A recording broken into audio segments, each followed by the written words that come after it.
தங்க பிள்ளையே, இன்று வாராகி தாயானவள் உன் கண்ணில் பட்டு விட்டேனா?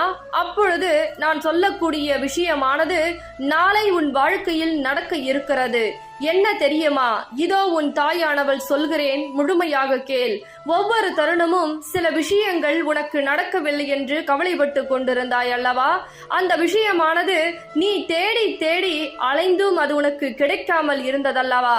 அதனால் பல அவமானங்களும் தோல்வியும் நீ சந்தித்திருந்தாய் அல்லவா?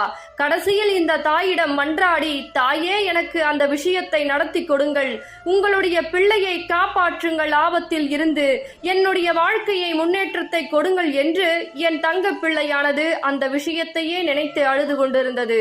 ஆனால் என் தங்க பிள்ளையே, அது காலதாமதம் ஏற்படுத்தியதற்கு காரணம் உனக்கு நிரந்தர வெற்றியை தர வேண்டும் என்றுதான் இத்தனை நாட்களாக காலதாமதம் ஏற்படுத்தினேன். ஆனால் நான் உன் கண்ணில் பட்டுவிட்டேன். நாளை அது நடக்கப் போகிறது.